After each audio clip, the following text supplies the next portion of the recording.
Es más fácil no pensar porque nos viene automáticamente a través de algoritmos, nos viene tanta información que uno puede correr el riesgo de no pensar. Y bueno, sabemos que las aplicaciones intentan crear una adicción, esto hay que saberlo. Mirar a la pantalla no significa leer, leer es una actividad más contemplativa. Obviamente se puede leer en pantalla, claramente, no hace falta un libro impreso. Todos, depende de las sociedades, depende de si un país es capaz de darle la formación a todos. Y la pregunta es, ¿hay bibliotecas? Porque obviamente no todos pueden acceder a libros, pueden permitirse el lujo de comprar libros.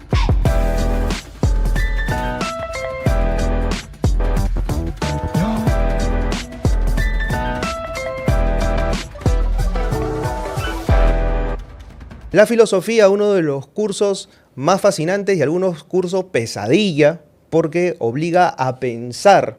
Para mí, pensar es una exquisitez y un lujo del pensamiento crítico que siempre difundimos en este canal. Por eso, el día de hoy, gracias a Hipatía Libros, editorial, nos hemos traído a Raymond Herder. Es editor de la editorial Herder, que publica filosofía. Así que quiero darle la bienvenida. Raymond, bienvenido al Buen Librero. ¿Cómo estás?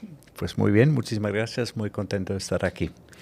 Podría parecer que este es el peor y el mejor tiempo para publicar libros de filosofía. El peor tiempo porque parece que la gente está negada a pensar, y el mejor tiempo porque necesitamos pensar.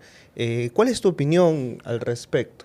Ni uno ni otro diría. Es un buen momento para la filosofía, esto sí, es un buen momento para la filosofía porque, no sé, en los últimos 10 años quizá, yo creo que la gente se ha empezado a interesarse más por la filosofía que antes, ¿no? Entonces, antes, una editorial como Herder, también otras muy buenas editoriales que se dedican a la filosofía, estábamos en un nicho. Hoy más editoriales, incluso las editoriales grandes, se meten en el mercado de la filosofía. Así que vemos que hay mucho interés por la filosofía y lo notamos en nuestro catálogo y en las ventas, por supuesto, ¿no? Seguramente no es el peor momento, no es que la gente haya dejado de pensar. Es más fácil no pensar porque nos viene automáticamente, ¿no? A través de algoritmos, nos viene tanta información que uno puede correr el riesgo de no pensar.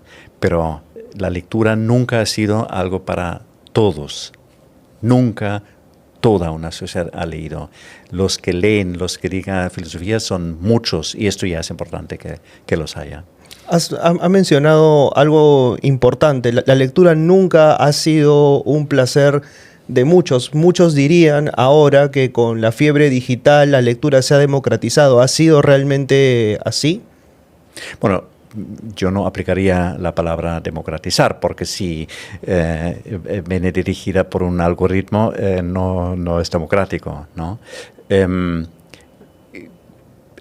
A ver, mirar a la pantalla no significa leer. Leer es una actividad más contemplativa, ¿no? Obviamente se puede leer en pantalla, claramente, no hace falta un libro impreso, aunque el libro impreso funciona muy bien y digamos, es algo que ha sobrevivido tantos años y tantos siglos y de momento parece sobrevivir también. Pero la lectura no depende del libro impreso, ¿no? Yo creo que, no sé, leer, concentrarse en la lectura, obviamente podía ser el placer de todos, depende de las sociedades, depende de si un país es capaz de darle la formación a todos sus, los niños, ¿no? En los colegios, o si no. Y la pregunta es, ¿hay bibliotecas, no? Porque obviamente no todos pueden acceder a libros, pueden permitirse el lujo de comprar libros, ¿no? Esto sí, pero ahí depende de la política si logra entrar de forma muy profunda en la sociedad o menos, ¿no? Pero nunca todos van a leer, ¿no? Y quizá tampoco haga falta, ¿no? Que otra actividad, aparte de dormir y comer y beber, es algo que hacen todos, ¿no? Así que deporte tampoco es algo que todo el mundo practique, ¿no? Lo mismo con la lectura. Pero son muchos y yo creo que son más personas cada vez más que leen y que leen libros, ¿no? Y una cosa es leer un libro y otra cosa es leer noticias, ¿no? O leer posts, que la actividad es la misma, leer, juntar letras y entender lo que se dice, pero la lectura de un libro es una actividad más lenta, más contemplativa, es un pensamiento, ¿no? Lineal de un principio a un punto final, ¿no? Y bueno, eso es algo distinto. Aquí habría que volver a Pierre Sansot, ¿no? Del buen uso de la lentitud, ¿no? Algo que mencionaba en algún momento es que hay que hacer la diferencia entre leer y decodificar, ¿no? Todo el tiempo estamos decodificando. Yo puedo leer lo que dice eventualmente un cartel, ¿no? Dice pare, avance, Sí. retroceda, y estoy leyendo Sí. técnicamente, pero estoy básicamente decodificando. Sí. Leer la lectura contemplativa por disfrute exige otro tipo de lentitud y contemplación. Sí, ¿no? Y no solo exige, sino genera, ¿no? El libro nos da tiempo, no solo nos cuesta tiempo leer un libro, sino el libro nos da tiempo. Así que recuperamos en un mundo veloz y en un mundo de codificar constantemente mensajes que nos llegan. El libro nos da tiempo, nos da vida contemplativa, diría Byung-Chul Han. ¿Cómo hacemos pensar a la sociedad en términos de lentitud y contemplación en tiempos donde el algoritmo exige cada vez más velocidad? Pues apagar el móvil, el celular, como dicen aquí, o al menos ponerlo en una mesa aparte. Claro, exige esto una disciplina particular, ¿no? Y bueno, sabemos que las aplicaciones intentan crear una adicción. Esto hay que saberlo y hay que evitarlo, ¿no? Pero esto obviamente es una actividad de cada uno, ¿no? Y no digo nada en contra del celular o del ordenador. Hay cosas muy interesantes como este programa en que estamos hoy y tengo el placer de hablar contigo, ¿no? Pero la cuestión es que atención presto a lo que estoy viendo o escuchando o leyendo, ¿no? Y ahí está la diferencia entre leer y lectura.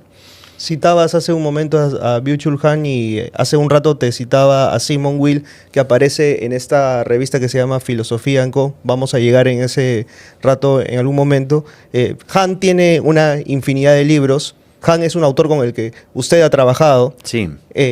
Me encantaría que me cuente, por ejemplo, cómo es trabajar con Byung-Chul Han, ¿no? Tremendo filósofo.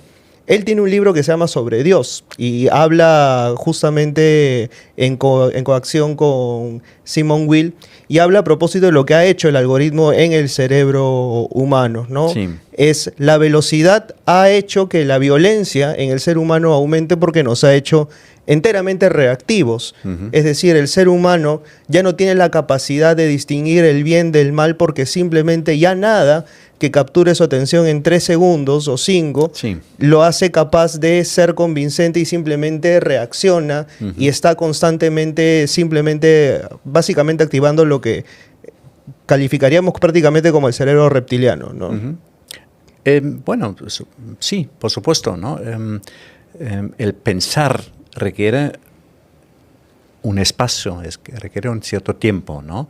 Y si la adicción, la atención constante a cosas que me vienen, que no busco, sino que me vienen, me quitan este espacio, me quitan este tiempo, yo mismo no tengo la posibilidad de pensar. Si no tengo la posibilidad de pensar, entonces no puedo llegar a distinguir entre lo que es bueno o malo, lo que es útil o inútil, o lo que es bello o no bello, ¿no? Lo que es verdad, más importante aún en una sociedad democrática, y lo que es no verdad, ¿no? Eso requiere una atención, un tiempo, una contemplación y corremos el riesgo, pero no estamos expuestos sin posibilidad de defendernos. Estamos expuestos al riesgo, corremos el riesgo de caer en esta trampa, ¿no? ¿Es usted optimista con los tiempos que vienen? Sí. Sí, a ver, no hablemos de política. Sí, siempre sí. Hay un momento incógnito, ¿no? Pero no, yo creo que la humanidad siempre ha encontrado la forma de vivir con los peligros, ¿no? Y siempre se han encontrado maneras de sobrevivir momentos de crisis o momentos de duda o momentos de incertidumbre o peligros que han entrado desde fuera, ¿no? Claro, lo que no sé es cuándo, pero llegará. Porque algo que diría Han justamente, autor con el que usted ha trabajado, es que nos estamos constantemente midiendo en números y en cifras y que esta es la sociedad del cansancio, ¿no? En la que constantemente nos estamos viendo bajo la lupa del totalitarismo de los números, ¿no?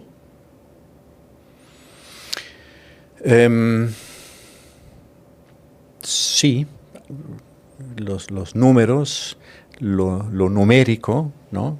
Obviamente tiene un peso y una presencia importante, incluso en nuestro sector del libro, ¿no? ¿Qué sentido tiene una lista de bestsellers?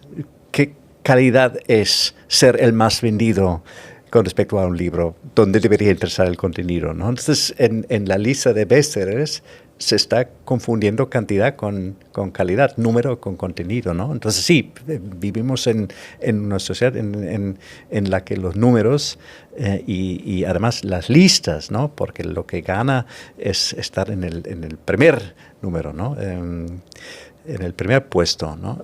Y el segundo ya no cuenta, ¿no? Sí, marca nuestra sociedad, pero no exclusivamente, ¿no? En esto estoy muy optimista. En ese sentido, ya que hemos hablado de Han, ¿qué significa para usted haber trabajado con Byung-Chul Han? Bueno, ha sido una experiencia muy interesante. Nosotros publicamos su primer libro, digamos, en Herrer. El primer libro traducido al español, La Sociedad del Cansancio, lo publicamos hace 14, 15 años. Poco después conocí personalmente a Byung-Chul Han, no lo había conocido cuando contratamos el libro, y me di cuenta que habíamos compartido clases en la universidad, porque él estuvo en la Universidad de Friburgo, en el sur de Alemania, y yo también. Así que habíamos coincidido al menos en la misma sala en algún momento. Es un autor interesante, es un autor que tiene un estilo único. Ya su lenguaje es muy suyo, ¿no? Hay que saber que Byung-Chul Han es coreano. Llegó a Alemania que tenía 22, 23, 24 años, no sé exactamente cuántos años tenía. Entonces aprendió el alemán. Pero escribe en alemán, no escribe en su lengua materna, que es el coreano, sino escribe en alemán. Un alemán que él aprendió leyendo textos de filosofía, leyendo Hegel y Heidegger. Así que él aprendió un alemán ya filosófico, no aprendió el alemán de un niño que empieza, ¿no?, a extenderse en el mundo lingüístico, sino muy concreto en la filosofía. Y siendo el alemán no su lengua materna, que lo habla, por supuesto, muy bien, pero hay una diferencia, ¿no?, entre lo que es la lengua materna y una lengua adquirida después, ¿no? Pues tiene un estilo muy, muy propio, muy suyo, ¿no? un estilo que viene del pensamiento. Nosotros tendemos a hablar y pensar en paralelo. En su lenguaje se nota que piensa y luego logra o intenta transponerlo en palabras, ¿no? En este sentido es muy interesante. Es un estilo muy marcado por los pasos de su pensamiento. Y yo creo que esto luego también es parte del éxito, porque se lee, se sigue su pensamiento frase por frase, paso por paso, y esta es la filosofía, esta es la esencia de la filosofía, ¿no? Pensar en cualquier momento, en cualquier punto de la lectura, ¿no? Es muy bonito.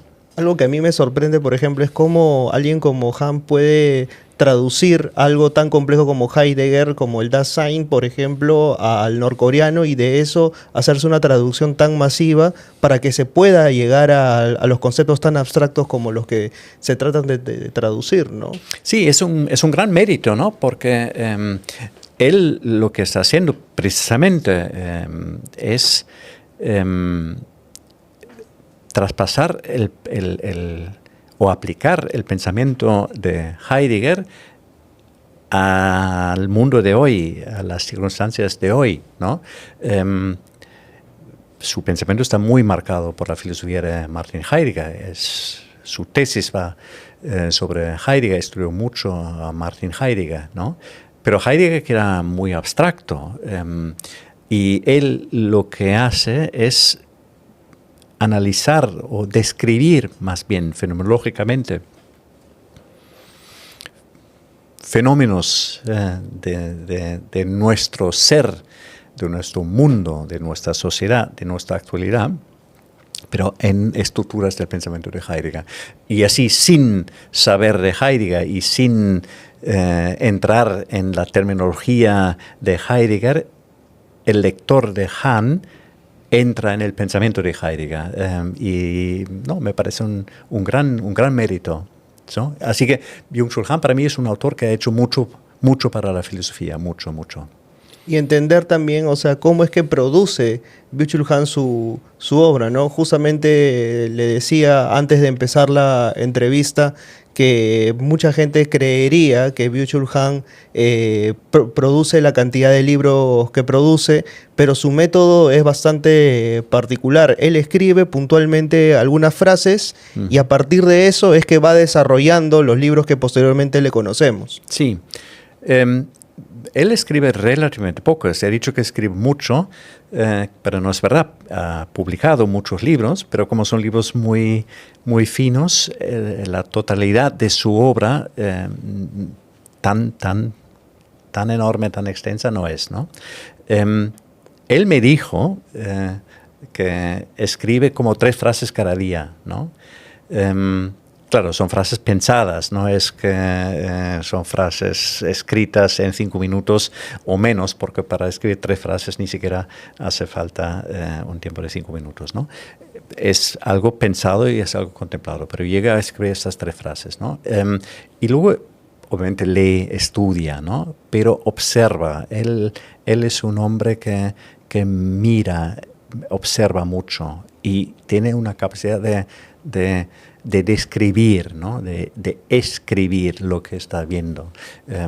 Es la fenomenología, ¿no? que está aplicando ahí. Eventualmente, o sea, Sócrates pues fue condenado por pensar. Hoy en día podría sonar anacrónico que alguien pueda ser condenado por pensar o perseguido por pensar. El curso de filosofía aquí en el Perú, lo pongo en autos, fue quitado de la currícula escolar por no considerarse útil para los escolares. ¿Qué piensa usted a propósito de eso? Primero, discrepo. Sócrates no fue condenado por pensar, sino por un agitador. Por molestar un montón a su alrededor, ¿no? Claro, él molestó desde su pensamiento, así que en el fondo sí es consecuencia de su manera de pensar, ¿no? Pero no necesariamente por pensar uno acaba en la cárcel o acaba condenado a la muerte, ¿no? Sí, claro, en un mundo, como antes hemos dicho, marcado por los números, la utilidad, que es una utilidad económica hoy, ¿no? Que cuenta en la educación. Yo creo que muchos de los padres quieren que sus hijos aprendan algo útil, algo que luego puedan aplicar en el mundo, algo con lo que pueden ganar dinero, ¿no? Pero esto no es todo, obviamente, ¿no? Así que yo obviamente creo firmemente que la filosofía debería formar parte de la formación. Pero si no es el caso, tampoco pasa nada, porque la filosofía siempre está, siempre hace su camino, y siempre hay los que la encuentran y se acercan a ella, aunque no forma parte del currículum escolar. ¿Le pasa que hay jóvenes que a veces se desilusionan de la filosofía antes de estudiarla, que existe un prejuicio contra ella? Sí, supongo que sí, ¿no? Precisamente el dicho que no sirve para nada, ¿no? Pues sí, la filosofía no sirve para nada. Esa es la gracia. Y está bien que no sirva para nada. No, pretende que sirva para algo. Sirve para nada. No, es así, sí. Yeah. O sea, pero la filosofía cae en algún momento de la vida de cualquier persona como una pregunta que a veces nos estoquea y nos cambia la vida, ¿no? Preguntarnos en el por qué estamos aquí y ahora, por ejemplo, de alguna manera, ¿no? Y nos cae como una revelación. La filosofía repite desde hace 3.000 años y, bueno, obviamente en culturas más ancianas, en mitos y en cuentos, en la nación, pero repiten las mismas preguntas, ¿no? Y claro, la pregunta ¿por qué estamos? ¿Para qué estamos? ¿Por qué morimos? En algún momento, cada persona se va a hacer esta pregunta. La pregunta luego es, ¿atiendo esta pregunta o la dejo pasar, ¿no? Y obviamente muchas personas luego la van a dejar pasar porque no tienen la formación, porque no tienen el interés, porque están en una situación existencial que requiere otra forma de atención, pero algunos, y no pocos, tienen la posibilidad intelectual o también existencial de dedicarse a esas preguntas y buscar respuestas. Y ahí entra la filosofía, porque, claro, leer lo que han escrito y pensado otros en el pasado ayuda a formar, es una técnica, pero los mejores filósofos son pequeños niños que no tienen ninguna formación filosófica, porque los niños piensan y preguntan sin prejuicio ninguno, y esta es la condición para hacer filosofía. Así que no hace falta estudiar la filosofía para filosofar, sino hace falta filosofar para interesarse por la filosofía. ¿Sabe usted que en algún momento alguien me dijo que hay que ver el mundo con ojos adánicos? Y ese verbo me cambió completamente la vida. Ojos adánicos, o sea, ver el mundo con los ojos del descubrimiento de alguien que se encuentra el mundo con cosas que ve por primera vez, ¿no? Sí. Siempre me pasa lo mismo. Un libro me lleva a otro libro. Y usualmente ese libro no está en mi biblioteca. Pero todo eso se terminó desde que conozco a Busca Libre. Lo mejor de todo es que llegan a la puerta de tu casa. Llegan también a todas partes del Perú, incluso a Estados Unidos y Europa. Busca Libre, todos los libros que necesitabas a solo un clic de distancia. Sí, claro. Es en griego taumatzain, ¿no? Que miro y lo que veo, pero es espectacular, eso es fantástico lo que veo, ¿no? Entonces, que esta fascinación por lo que se ve en el mundo, en lo humano, en la naturaleza, en la cultura, en el arte, esta fascinación, ¿no? Es la que incentiva o mantiene en marcha al pensamiento. Eso me pasó, por ejemplo, cuando leí por primera vez El mito de Sísifo, Sí. de Albert Camus, ¿no? O sea, el único problema realmente serio en la vida, no puedo mencionar la palabra porque si no nos desmonetizan el video, es el de suscribirse de la vida, ¿no? Por decirlo de alguna manera. Y claro, uno pensaría, pues, ¿no? que Camus está invitando a la gente a hacer o a invitarse a una secta, pues, que está saltando al vacío, pero en realidad nos está invitando a abrazar el absurdo, ¿no? Y a invitar a que abracemos las casualidades que eventualmente te da la vida, porque el pensamiento humano está lleno de contradicciones, ¿no? Sí. Y a mí me agarró en un momento en el que yo estaba atravesando por una gran, pero gravísima depresión, y me hizo entender que mientras más contradicciones le encuentro a la vida, más absurdo voy a encontrar el sistema, y es mejor abrazar mis contradicciones, ¿no? Sí. Entonces, eso finalmente es la filosofía, ¿no? Encontrarle básicamente un sentido al absurdo y al absurdo con el sentido. Entonces, es como seguir ese camino, ¿no? Sí, y sobre todo buscar otros modelos para pensar las cosas, ¿no? Ahora dijo lo de lo opuesto de la contradicción, ¿no? Claro, eso es algo muy presente en nuestro pensamiento, en nuestro mundo actual, precisamente por lo numérico, porque lo numérico y los algoritmos y todo lo que es el mundo digital depende de dos números, 1, y 0. Pregunta si 0 es un número, ¿no? Pero entonces o es uno o es otro. No hay alternativa, no hay una combinación de dos, no hay una unidad, no hay dualidad, porque dualidad es unir dos puntos. Si hay dos opuestos, entonces no hay unidad, no hay dualidad, ¿no? Y claro, ahí entran otras formas de pensar las cosas. Ahí, por ejemplo, entran formas de pensar el mundo que nos vienen de culturas, aquí en América, en Perú, pensamiento indígena, que sí que han podido pensar dos opuestos en una unidad, ¿no? Y es fascinante, es interesante, ¿no? Ver cómo se pueden pensar las contradicciones, cómo se puede pensar lo ambiguo, ¿no? Cómo se pueden pensar en modelos distintos que no sean, un pensamiento causal o histórico o lineal, sino en contradicción entre lo que es pasado y lo que es presente o lo que es futuro, ¿no? Correcto. Y ahí hay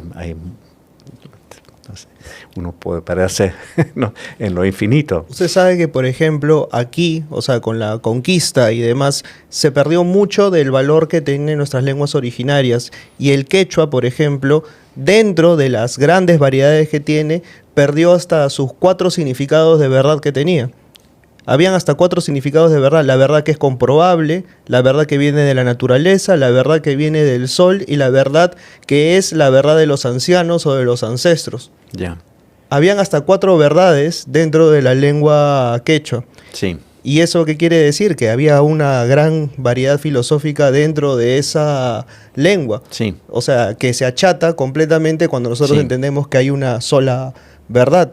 Sí, claro, es muy interesante porque si hay 4 conceptos, no sé nada de esto, es la primera vez que lo escucho, pero me parece muy interesante, pero es muy significativo, porque si hay 4 conceptos, 4 palabras distintas por algo, para nosotros es la misma verdad, pero luego con un adjetivo, ¿no? Entonces, claro, para ellos eran fenómenos totalmente distintas. Para nosotros es una verdad que es esta, pero sigue siendo una, ¿no? Entonces, es otra forma de pensar el concepto de verdad. Efectivamente. Sí. A mí me parece sumamente interesante. Ahora, volviendo al tema justamente deontológico en sí mismo, pienso, ¿a qué se aferra alguien como sentido de la vida si es que está encerrado de pronto en un campo de concentración? Por ejemplo, si es que uno piensa en el hombre en busca del sentido. ¿A qué te aferras? ¿Cuál es el sentido de la vida en ese sentido? O sea, ¿para qué vives? ¿Te dejas morir? ¿Luchas por algo? ¿Cuál es el sentido filosófico al que se aferra un ser humano en ese sentido, ¿no? Publicaciones a las cuales, por ejemplo, va Herder, ¿no? Bueno, este es un libro muy importante en nuestro catálogo. Otro autor central en nuestro catálogo, porque de Viktor Frankl no solo tenemos este libro, que es el más conocido, sino también tenemos como 14 o 15 títulos de Viktor Frankl. Pero este sí es el libro más conocido, más importante, y aquí en el Perú también está en todas las librerías que he visto, y entiendo que hay muchos lectores también aquí. Frankl escribe este libro justo después de salir del campo de concentración. Estuvo en el campo de concentración, ahí perdió a sus padres, a su esposa, a un hermano, y vio obviamente morir a muchas personas a su alrededor. Y dice que en el momento en el que alguien ahí ya no veía sentido, murió. Y los que veían algún sentido en su vida, una vida posterior al campo de concentración, pues lograron sobrevivir. Así que el sentido de la vida da vida. Y el mensaje de esperanza de Frankl es que está al alcance de nosotros mismos. No viene de fuera. El sentido no es algo que otro te puede dar. No viene de fuera. Es algo completamente interior. Pero entonces no te lo pueden robar tampoco, ni siquiera en el campo de concentración. Pero obviamente es consciente y lo describe que no ha sido posible para todos, ¿no? Y es posible llegar a este punto. Pero supongo que ese es el momento de la muerte en el que ya no tiene sentido vivir, sea en una situación tan horrorosa como puede ser el campo de concentración, o simplemente llegándose al momento de morir. Es que, bueno, muero cuando mi vida ya no tiene sentido. Entonces, si no tiene sentido, ¿para qué estoy? Entonces voy a morir, ¿no? Es muy fuerte eso, ¿no? Te pueden robar todo menos el sentido del para qué vives. Sí, porque uno mismo se lo da, ¿no? Y esta es la dignidad humana para Frankl, y nadie puede quitarnos la dignidad. Porque uno mismo crea sus propios significados. Sí. Esa es la construcción humana que uno hace a propósito de su propia dignidad, ¿no? Sí, pero no da ninguna respuesta, ¿no?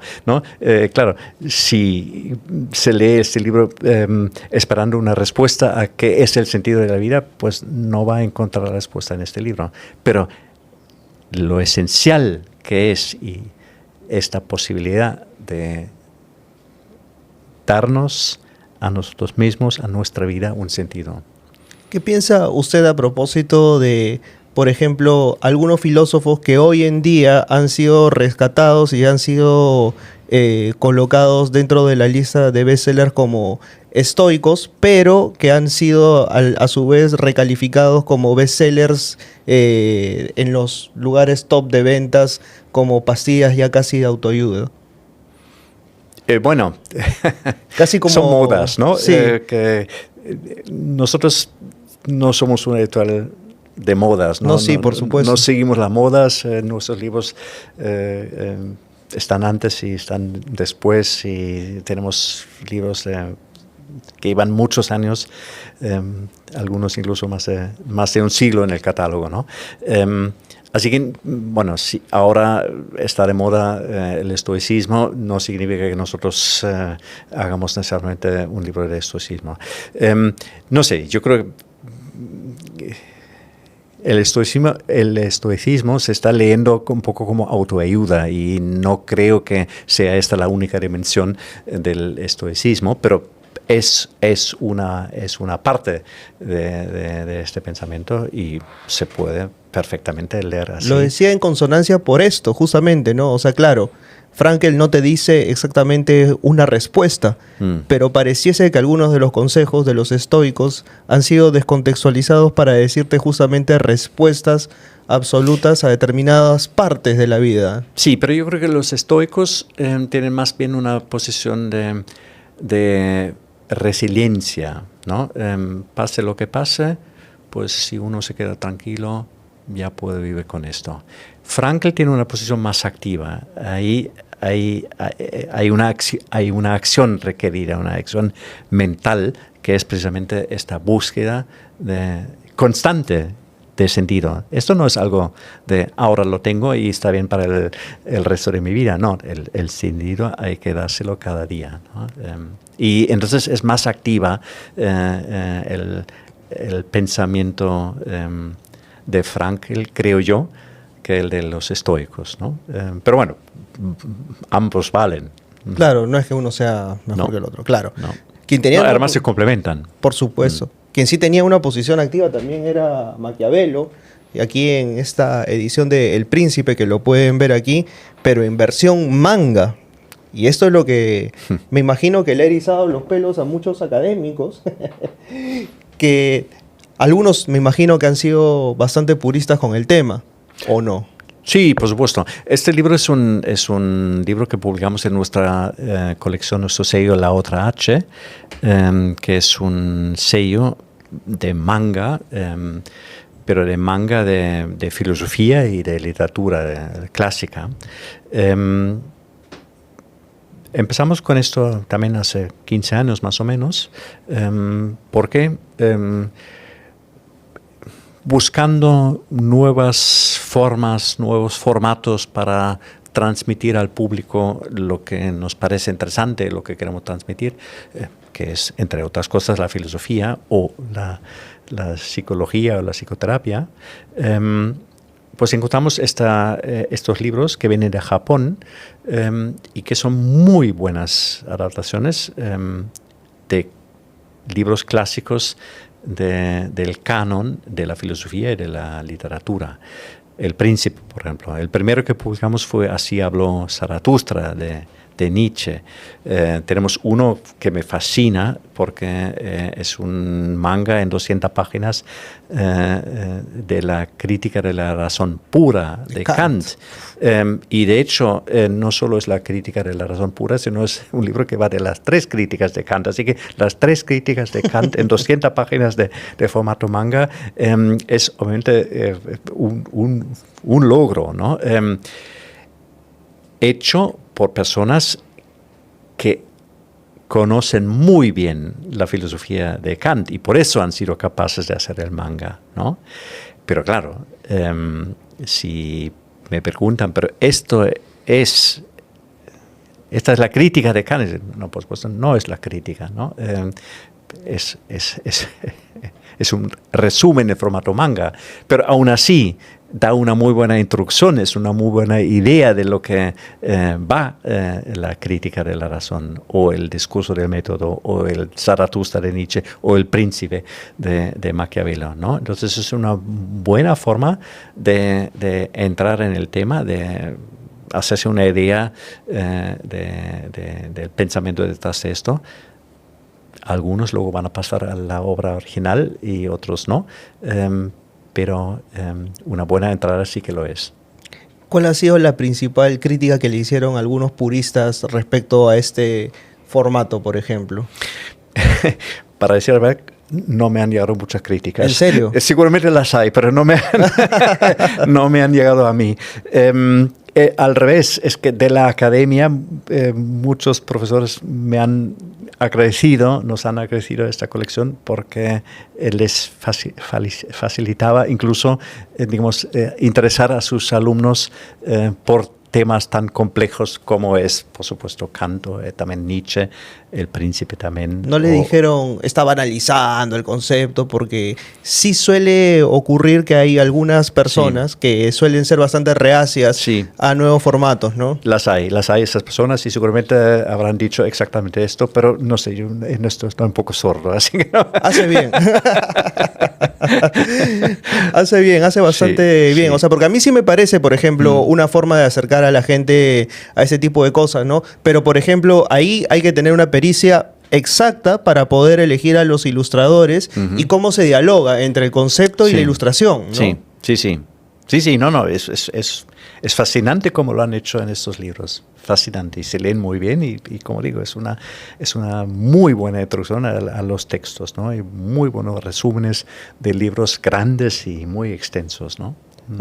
¿Cuál sería el mayor reto, por ejemplo, ahora para poder seguir adaptando? Porque me imagino que hay libros pendientes de adaptar al formato manga. Bueno, hemos hablado de Heidegger, no hay manga de Ser y Tiempo de Martin Heidegger. No, imagino que debe ser muy complicado. No hay manga de Verdad y Método de Gadamer, ¿no? Entonces sí que hay mucho que hacer. ¿Hay planes? Bueno, estamos en ello, sí. Pero no es fácil, no es nada fácil. Bien, entiendo. Y esta revista, por ejemplo, que se llama Filosofía & Co., ¿cómo nace? ¿Cuál es el propósito de esta revista? Bueno, un poco la misma idea, ¿no? Que nosotros publicamos textos de filosofía, contenidos de filosofía.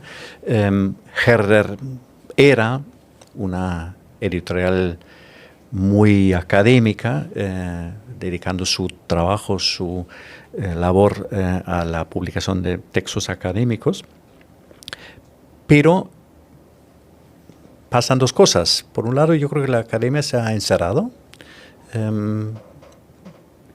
y por otro lado, ha renunciado en buena parte al libro. La universidad hoy no escribe libros, sino artículos en revistas, no lee libros, no compra libros, así que el libro corre el riesgo de desaparecer en parte de la universidad, ¿no? Y nosotros nos hemos orientado en otras líneas y sobre todo hemos buscado formas de divulgar más estos contenidos de filosofía, ¿no? Entonces, salir nosotros también de este mundo académico. Lo hemos hecho con nuevas colecciones, como por ejemplo la de manga. Lo hemos hecho gracias a la capacidad de autores como Byung-Chul Han. No es el único, pero es uno de los que más se lee en estos momentos, que tienen un estilo divulgativo, que se dirigen a un público general, precisamente no académico, y lo estamos haciendo con esta iniciativa Filosofía & Co. Aquí tengo la revista, es una revista impresa que sale cada 3 meses, pero hay un portal en internet donde publicamos prácticamente cada día, cada 2 días, nuevos artículos, entrevistas, artículos de opinión, reseñas de filosofía, y tiene muchos lectores aquí en el Perú también, y complementa la revista, ¿no? Entonces no es el contenido de la revista en online o al revés, sino son dos distintos, pero ambos se llama Filosofía & Co. El portal se encuentra bajo el dominio filco.es, y ahí hay ahora ya mucho material y muchos contenidos de filosofía. Y después, unos años después, empezamos con la revista porque, no sé, a la gente le gusta el papel, ¿no? Entonces, la lectura, solo leer en línea, en pantalla, obviamente no gusta tanto. Y empezamos con la revista. También se encuentra en el Perú, aquí en Lima, y sale cada 3 meses, y yo creo que ya tiene muchos fans, muchos lectores. Al igual que Editorial Herder, y estos libros que están siendo traídos por Editorial Hipatía, que veo que siempre está trayendo estas novedades que a mí personalmente me gustan bastante y que creo, así personalmente, a título personal de El Buen Librero, me comprometo a seguir divulgando Hipatía Libros, aquí mi familia, y quiero agradecerle a Raymond Herder por la entrevista. Muchísimas gracias, Raymond. Muchísimas gracias por el tiempo y las buenas preguntas. Muchísimas gracias a ti por el tiempo también. Ya saben ustedes, denle like, comenten y no dejen de pensar sobre todo eso. En estos tiempos es muy necesario. Nos estamos viendo. Chao, chao.